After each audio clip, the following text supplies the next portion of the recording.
नमस्कार बाजार, अगले हफ्ते में आप सभी का स्वागत है। मैं हूं सुमित और खास तौर से ये पूरा हफ्ता जो कि मार्केट्स के लिए बढ़िया ही कह सकते हैं रहा, क्योंकि तेजी का रहा और सबसे इंटरेस्टिंग चीज़ कि एफआईज की तरफ से जो रुझान रहा वो अच्छा रहा। कैश मार्केट के स्टॉक्स में बढ़िया तेजी देखने को मिली, मिड कैप स्मॉल कैप में काफ़ी एक्शन रहा और साथ साथ कई सारे हेवी अर्निंग्स इस हफ्ते आकर गए, जिन अर्निंग्स का इम्पैक्ट इस मार्केट के अंदर बनता हुआ दिखाई पड़ा। Specially mid cap small cap में कई नोन एफ&ओ स्टॉक्स थे जिनके अंदर मूव आता हुआ दिखाई पड़ा। तो बाजार इस हफ्ते में हम अगले हफ्ते में बातचीत करेंगे। आज अमित सेठ से हमारे साथ मौजूद हैं, खास रिक्वेस्ट पे हमारे साथ शाम को मौजूद हैं। उनसे हम चर्चा करेंगे मार्केट्स को लेकर और कुछ दर्शकों के सवालों के जवाब भी लेंगे। अमित जी हमारे साथ मौजूद हैं, उनसे हम चर्चा करते हैं, लेकिन उससे पहले आपके सामने एक आंकड़ा रखा जाएगा। आंकड़ा होगा कि एफआईएस का रुझान कैसा रहा इस पूरे हफ्ते के दौरान। पहले ये आप व्हाट्सएप नंबर देख लीजिए 7045220000। ये हमारा व्हाट्सएप नंबर है। साथ ही साथ आप सोशल मीडिया के जरिए भी हमारे साथ जुड़ सकते हैं। आस्क अबाज कैश और आस्क अबाज एफ&ओ, ये दो हैशटैग्स हैं जिनका इस्तेमाल करके भी आप इस कार्यक्रम का हिस्सा बन सकते हैं और अपने सवाल सीधे पूछ सकते हैं। अमित जी से बातचीत करेंगे, लेकिन पहले एक बार एफआईएस का वो नंबर आता हुआ दिखाई पड़ेगा जो कि इस पूरे हफ्ते रहा है। बड़ा इंटरेस्टिंग पैटर्न है। सोमवार को 4100 करोड़ की एफआईसी खरीदारी, मंगलवार को 2600 करोड़ की खरीदारी, बुधवार को 1400 करोड़ की खरीदारी, 677 करोड़ की खरीदारी रही गुरुवार को और करीब करीब 1400 करोड़ रुपए की खरीदारी रही शुक्रवार को, यानी कि आज। तो अगर आप पूरे हफ्ते का पैटर्न उठा के देखेंगे तो करीब करीब आपको 10,000 करोड़ रुपए के आसपास की खरीदारी एफआईसी तरफ से आते हुए दिखाई पड़ी है, जो कि बहुत लंबे अंतराल के बाद एक हफ्ते के अंदर होते हुए दिखाई पड़ी है। अमित जी, एफआईएस की तरफ से रुझान इंप्रूव हो रहा है और बाजार भी तेजी दिखा रहा है। 18,000 के लैंडमार्क को पार किया हमने। 18,200 पर थोड़ा थके जरूर इस बार फिर, लेकिन फिर भी इंडेक्स एटलीस्ट अपने गेन्स को गिव अप नहीं कर रहा है और हर फॉल में हम खरीदारी हो रही है। तो जो ट्रेजेक्ट्री हमने बनाई है पिछले पूरे हफ्ते की, क्या ये कैरी फॉरवर्ड होगी? और मार्केट्स को लेकर अब आपका रुख रवैया क्या कहता है? डेफिनेटली सुमित जी, अगर हम दोनों इंडेक्स को देखें, निफ्टी और बैंक निफ्टी को, काफी स्ट्रॉन्ग मोमेंटम हमने देखा। स्पेशली जब हमने 18,000 का लेवल क्रॉस किया तो that was a big psychological level for the market. 18,000 हमारे लिए एक साइकोलॉजिकल हर्डल था, वो हमने क्रॉस कर लिया। सिमिलरली अगर हम बैंक निफ्टी में देखें, बैंक निफ्टी ने भी लगभग 41,000 का लेवल क्रॉस कर लिया। 41,500 एक इसका शॉर्ट टर्म हर्डल है। अगर वो क्रॉस करेगा तो हम और तेजी देखेंगे। इंपॉर्टेंट थिंग जो नोट करने वाली है दोनों इंडेसेस में, निफ्टी और बैंक निफ्टी में, that in spite of the volatility in the markets, हम 10 डेमा अपना मेंटेन कर रहे हैं। We are still trading above our 10 DEMA. अब इतने बड़े रनअप के बाद ये वाजिब है कि थोड़ा सा कंसोलिडेशन, थोड़ा सा प्रॉफिट बुकिंग हम जरूर देखेंगे। बट ओवरऑल रुझान पॉजिटिव ही है। बाय ऑन डिप की रणनीति बनानी चाहिए और मुझे आने वाले दिनों में लगता है कि हम higher levels both Nifty and bank Nifty में देख सकते हैं। कोई इंडिविजुअल स्टॉक, क्योंकि स्टॉक स्पेसिफिक काफी एक्शन देखने को मिला है अमित जी इस पूरे हफ्ते में, चाहे वो हैवी वेट्स हो जिसमें एसबीआई बढ़िया तेजी दिखा कर गया, रिलायंस ने एक अच्छी तेजी दिखाई इस पूरे ड्यूरेशन के दौरान, आईटी में कुछ बाइंग थी लेकिन वो सब गिव अप हो गई। तो PSU banks, private banks, heavy weights, ये सब चल रहे थे। तो कोई नाम जो आपको लगता है कि इस पर नजर रखी जा सकती है अगले हफ्ते के लिए भी? जी सुमित जी, मुझे रिलायंस का स्ट्रक्चर आज काफी पॉजिटिव लग रहा है। रिलायंस और आईटीसी, ये दो स्टॉक हैवी वेट है इंडेक्स के और इनका स्ट्रक्चर काफी पॉजिटिव है। रिलायंस में हमने 3-4 दिन पहले एक करेक्शन कैंडल देखा था। इसका ब्रेकआउट लगभग 2500 के लेवल पे आया था। वो लेवल इसने ब्रेकआउट रिटेस्ट करके होल्ड कर लिया। आज की भी मार्केट में रिलायंस में काफी ट्रैक्शन था। 2500 वाज अ सिग्निफिकेंट लेवल। मुझे लगता है कि ये लेवल जब तक होल्ड कर रहा है, रिलायंस में हम आने वाले दिनों में 2700, 2750 के लेवल्स देख सकते हैं। सिमिलरली आईटीसी में अगर हम देखें तो रिजल्ट्स के बाद इसने एक साइडवेज कंसोलिडेशन दिया था। 350 का साइकोलॉजिकल मार्क इसने 2-3 दिन पहले जरूर क्रॉस किया है। उसके बाद ये स्टॉक थोड़ा सा रेस्ट कर रहा है। तो मुझे लगता है आईटीसी में भी एक अच्छा मूव देख सकते हैं। एसबीआई का, पीएसयू बैंक्स में मुझे लगता है आगे चल के तेजी बनी रहेगी। एसबीआई का स्ट्रक्चर भी पॉजिटिव है। सैटरडे को रिजल्ट जरूर है, बट ओवरऑल मुझे लगता है कि एसबीआई आने वाले दिनों में इसमें लगभग पोजिशनली अगर 560 के लेवल्स होल्ड करते हैं तो हम 625 से लेकर 650 के लेवल एसबीआई में देख सकते हैं। एसबीआई नंबर्स का ध्यान रखिएगा, लेकिन अमित जी को पसंद है रिलायंस इंडस्ट्रीज, और ये डिस्क्लेमर भी है कि जो चैनल आप देख रहे हैं इसका प्रभुत्व और प्रबंधन जो है वो रिलायंस इंडस्ट्रीज के पास है। अब शुरुआत करते हैं कुछ सवाल जवाब के सिलसिले की और बातचीत करते हैं अपने दर्शकों से भी। जो हमारे साथ पहले दर्शक मौजूद है बातचीत करने के लिए, उनसे हम चर्चा करेंगे उनके सवालों को लेकर भी। लेकिन अमित जी, ये सवाल जवाब का सिलसिला शुरू करने से पहले आईटी को लेकर भी कोई रुख रखते हैं क्या आप? क्योंकि पूरा आईटी मेजर डैमेज देख के गया है पिछले 2 दिनों में, यहाँ क्या करें? सुमित जी, आईटी में हमने क्या देखा कि एक बेस कंसोलिडेशन इसमें काफी दिनों से चल रहा है। मैं आईटी में इतना नेगेटिव नहीं हूँ। इसने आईटी ने क्या किया, इसके 10, 20 और 50 नाम डे। तो देगा किसका? जी हेलो। जी जी जी। जी जी, मैं ये कह रहा था कि आईटी में एक हमने अच्छा खासा पुल बैक देखा जो कि जाके 200 डेमा पे जाके रुका है। तो मुझे लगता है कि थोड़ा बहुत यहाँ पे प्रॉफिट बुकिंग रहेगी। जैसे कि हम इन्फोसिस का चार्ट देखें, नीचे से 1360 के लेवल से इसने एक वन वे रैली दी ऑलमोस्ट स्ट्रेट लाइन में 1570 तक का। तो प्रॉफिट बुकिंग स्वाभाविक है, लेकिन इसके जो शॉर्ट टर्म मूविंग एवरेजेस है, स्पेशली अगर हम लार्ज कैप्स के देखें लाइक इन्फोसिस, टीसीएस वगैरह के, एचसीएल टेक के, तो दे आर अलाइन 10, 20, 50 एक दूसरे के ऊपर में है। तो मुझे लगता है कुछ दिनों का कंसोलिडेशन रहेगा। आशा करता हूं कि यहाँ पे एक हायर लो बनेगा and then the rally will start again. तो मेरे को ऐसा लगता है कि the worst has been priced in IT stocks, क्योंकि एक अच्छा रनअप देगा तो पुल बैक जरूर आएगा, कंसोलिडेट करेगा और मुझे लगता है वहां से एक अपो फिर स्टार्ट होगा। ओके, तो आपको रणनीति बताई गई है आईटी स्पेस को लेकर। अब बातचीत कर लेते हैं दर्शकों से। किरण हमारे पहले दर्शक हैं जो कि हैदराबाद से मौजूद हैं। किरण जी नमस्कार। नमस्ते सर। नमस्कार किरण जी, क्या सवाल है आपका? सर मेरे पास 150 क्वांटिटी नैम इंडिया है, 300 रुपीज के रेट से मैं खरीदा। ओके, और कितना अभी समय मेरे को इसको होल्ड आप करना और है। दे सकते हैं अभी? जी, कितना टाइम और दे सकते हैं किरण जी? 2 साल तक दे सकते हैं सर। 2 साल और दे सकते हैं। क्या करना चाहिए अमित जी? इनके पास नैम इंडिया, निपॉन इंडिया के शेयर हैं, 150 शेयर हैं। रिसेंटली मैनेजमेंट शफलिंग की भी खबर आई है। 300 शेयर, 300 रुपए के दाम पर खरीदारी है। 265 का मौजूदा स्तर है। 35 रुपए पर शेयर का घाटा है। अभी क्या करें? सुमित जी, अगर हम नैम इंडिया का स्ट्रक्चर देखें तो इसमें लोअर हाई लोअर लोज बन रहे हैं कंटिन्यूसली। स्टॉक डाउन ट्रेंड में है। हमने देखा कि पिछली 3 बार जब भी ये स्टॉक 200 डेमा पे गया तो वहीं से करेक्ट करके नीचे आ रहा है। तो ओवरऑल ट्रेंड तो इसका नेगेटिव है। लेकिन हैविंग सेड दैट, अगर हम इसका लॉन्ग टर्म चार्ट देखें तो ये जो पर्टिकुलर जोन है 250 से लेके 260 का, that is a very strong support area. आशा करता हूं कि ये सपोर्ट जोन होल्ड करेगा। पिछले 4 से 5 हफ्तों का अगर हम इसका स्ट्रक्चर देखें तो इसमें लगभग 250 से लेके 260 के लेवल्स में अच्छा होल्ड कर रहा है। क्योंकि आपने ऑलरेडी इस शेयर में लॉस में, तो इसको होल्ड करें, लेकिन 250 के लेवल को जरूर वॉच करिएगा। अगर 250 का लेवल ये गिव अप करता है तो बिकवाली बढ़ सकती है, लेकिन तब तक इसमें बने रहें। तेजी कहाँ आएगी? अगर एक बार ये 280 का लेवल क्रॉस करता है तो maybe we will see in the short term इनके 300 के भाव डेफिनेटली आ जाएंगे और वहां पे हम इसको फिर रीअसेस कर सकते हैं। जी, तो आपको रणनीति बताई गई है निपॉन लाइफ के संदर्भ में। हमारे साथ अब सागर शर्मा मौजूद हैं गाजियाबाद से बातचीत करने के लिए। शर्मा साहब नमस्कार। नमस्कार शर्मा साहब, क्या सवाल है आपका? बढ़िया बढ़िया सर, मुझे 2 शेयर के बारे में पूछना था सर। एक तो LIC, मेरे पास शेयर हैं 800 के भाव से। ये अलॉटमेंट क्या, आईपीओ अलॉटमेंट क्या? हाँ जी, मैंने तो एवरेजिंग कर दी आया।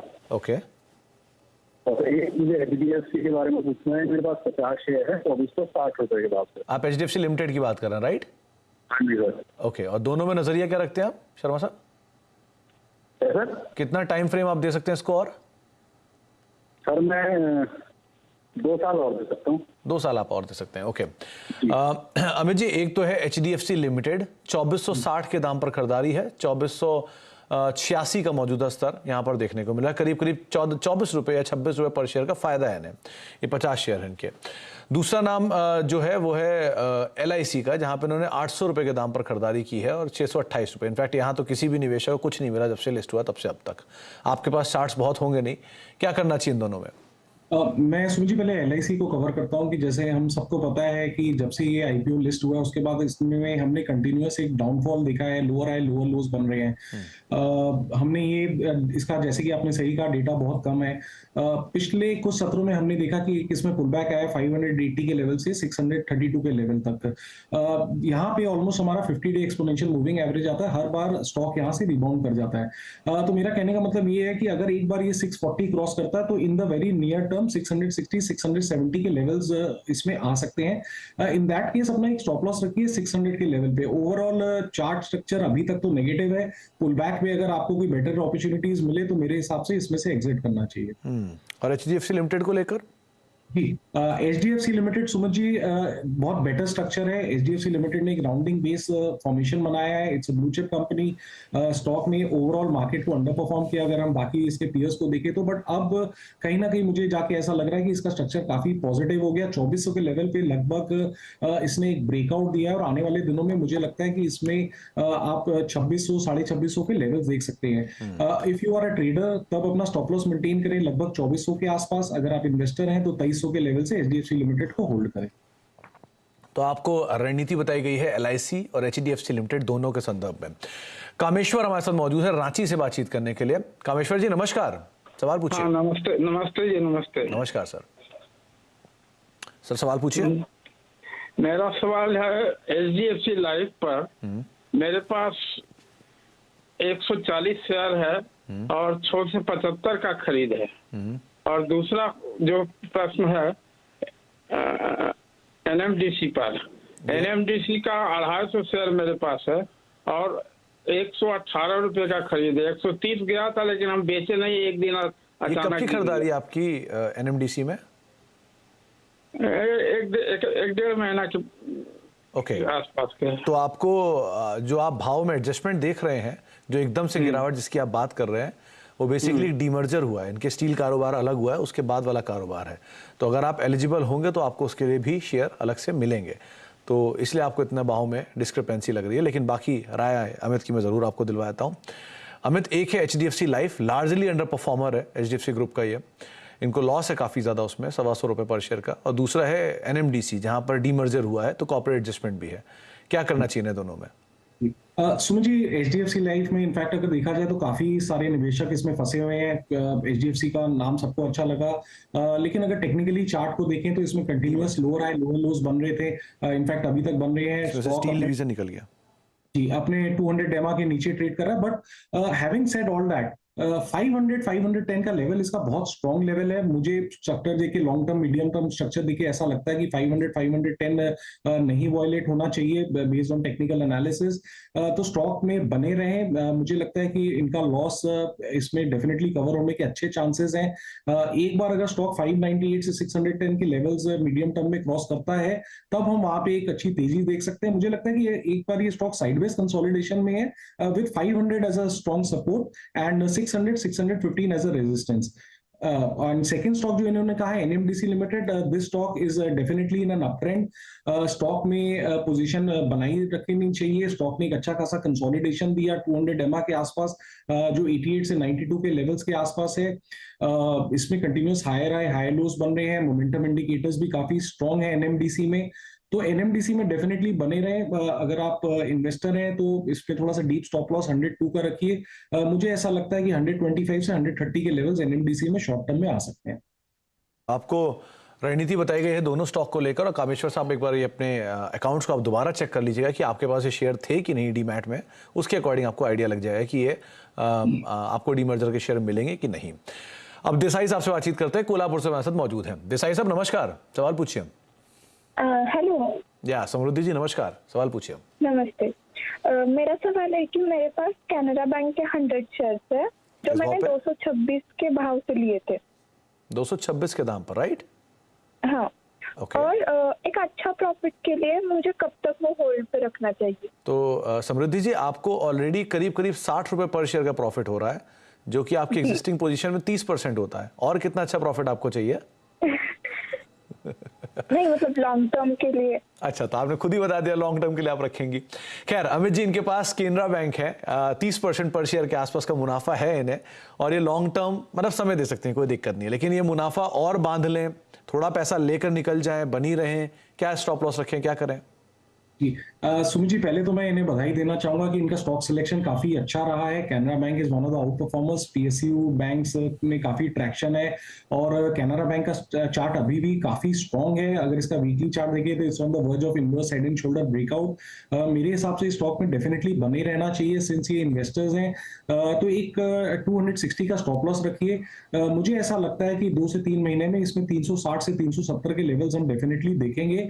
तो डेफिनेटली बने रहिए। इसमें से एग्जिट नहीं करना चाहिए कैनरा बैंक से। ओके, तो आप बनी रहे, इसमें से एग्जिट ना करें। आउट परफॉर्मेंस थी केनरा बैंक में, मतलब पूरे पीएसयू बैंकिंग बास्केट में, और उसका बढ़िया फायदा आपको मिला है। तो समृद्धि जी आप बने रहे, ये आपको राय दी गई। स्टॉप लॉस को जरूर फॉलो करिएगा। रामचंद्र हमारे साथ मौजूद है मुंबई से बातचीत करने के लिए। रामचंद्र जी नमस्कार, सवाल पूछिए। नमस्कार सर। नमस्कार सर।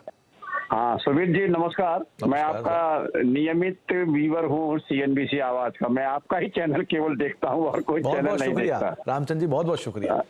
सवाल पूछिए। हाँ तो सुमित जी मेरे पास 100 शेयर हैं MMFL Mahindra and Mahindra forging limited at the rate of 920 Okay. और 200 शेयर है मेरे पास ग्रीन पैनल इंडस्ट्रीज के 466 के रेट में। ओके, और मैं ट्रेडर हूँ, जब मुनाफा मिलेगा तब निकल लूंगा, और कुछ की खरीदारी होके मुझे 1-1.5 महीना हो गया सर। नहीं तो रामचंद्र जी अगर आप ट्रेडर हैं तो आपने स्टॉप लॉस क्यों नहीं फॉलो किया?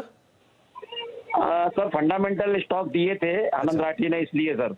ओके, चलिए अमित जी क्या करना चाहिए? इन्होंने MM फोर्जिंग लिया 920 रुपए के दाम पे, करीब करीब 800 रुपए की रेंज में वो कामकाज कर रहा है। 100 शेयर वहां पर है, और ग्रीन पैनल इंडस्ट्रीज 466 के दाम पर खरीदारी है, 200 शेयर इनके वहां पर भी है। क्या करें इन दोनों में?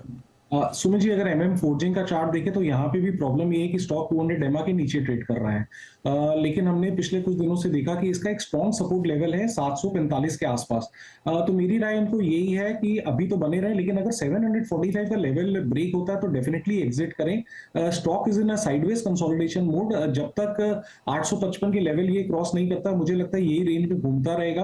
तो कहीं अगर इनको उछाल मिले तो इसमें से थोड़ा एग्जिट करें, लेकिन ये जरूर ख्याल रखें कि लॉन्ग टर्म सपोर्ट इसके 745 के आसपास है, वो टूटेगा तो फिर और भी हम इसमें बिकवाली देखेंगे। तो राय यही है फिलहाल तो होल्ड करें और होप करें कि एक बार ये 800-850 का लेवल क्रॉस करे।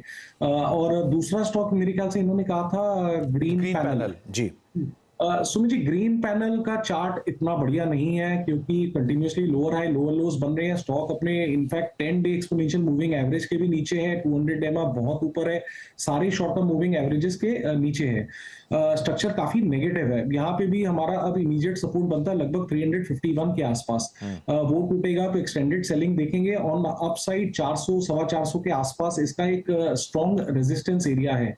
तो मेरी इनको ये राय है कि अगर कोई पुलबैक में इनको 400 425 का लेवल मिले तो एक बार यहाँ से एग्जिट करना चाहिए। चलिए, तो आपको राय दी गई है रामचंद्र जी, आप उसके अकॉर्डिंग अपनी रणनीति बना सकते हैं। और एक बार फिर से बहुत बहुत शुक्रिया हमें देखने के लिए, हमें फॉलो करने के लिए, सराहने के लिए। एक ब्रेक का वक्त हो गया, ब्रेक के बाद लौटते हैं। अमित जी हमारे साथ बने हुए हैं, उनसे हम बातचीत करेंगे, कुछ और स्टॉक्स को लेकर भी, कुछ और दर्शकों सवालों पर भी राय लेंगे, और कुछ इंडिविजुअल मिड कैप पे बातचीत करेंगे। छोटे से ब्रेक के बाद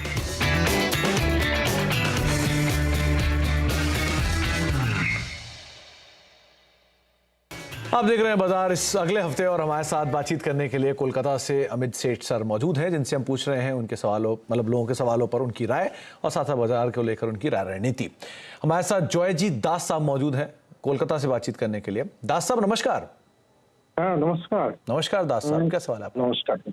मेरे पास NHPC का 10,000 क्वांटिटी है, 40 रुपीज का बाई किया है, और REC है 23,000 102 रुपया का।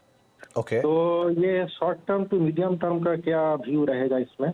अच्छा दास साहब, आपको PSUs ज्यादा पसंद है क्या? आपने दोनों बड़ी क्वांटिटी में PSUs लिए?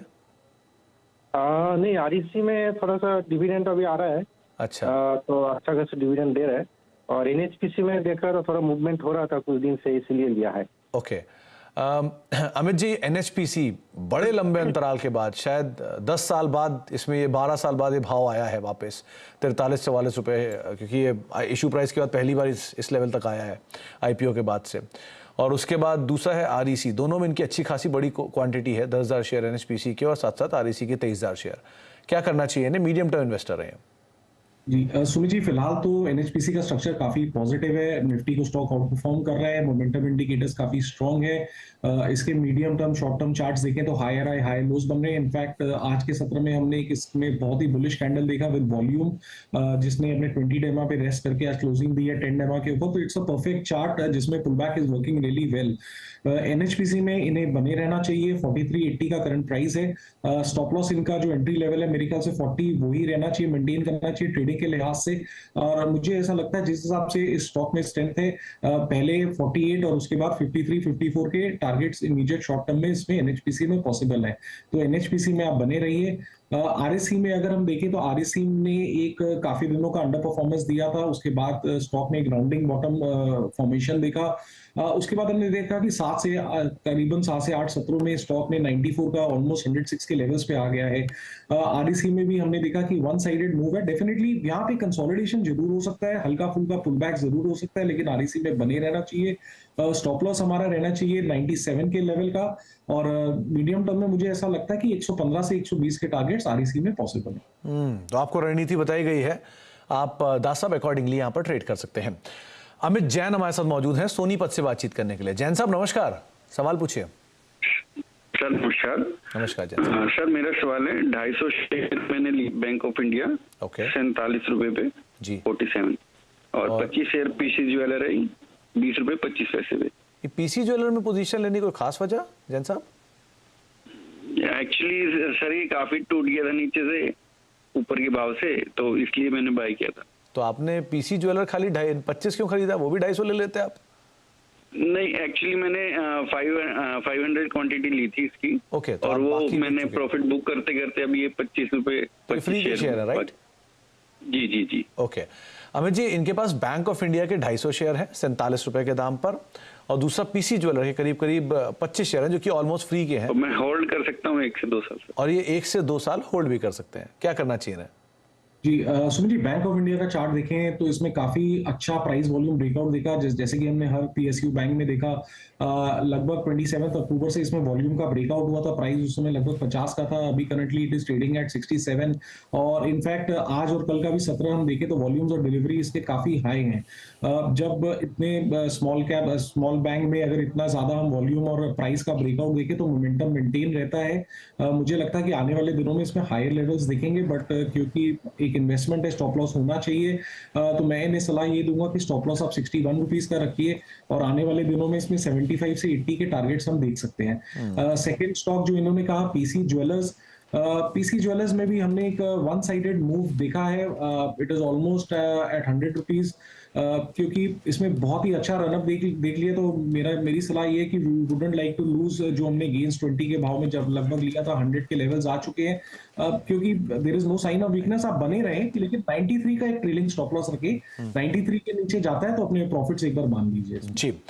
तो रणनीति आपको बताई जा चुकी है, दोनों स्टॉक्स को लेकर आप अकॉर्डिंगली यहाँ पर ट्रेड कर सकते हैं। जैन साहब चलिए, बहुत बहुत शुक्रिया अमित जी हमारे साथ मौजूद रहने के लिए और बातचीत करने के लिए, सभी सवालों के जवाब दिलवाने के लिए। आपको हैप्पी वीकेंड, और साथ साथ सभी दर्शकों को भी हैप्पी वीकेंड। अगले हफ्ते मुलाकात होगी कई सारे अर्निंग्स के साथ। इसी नोट पे इस कार्यक्रम में फिलहाल इतना ही।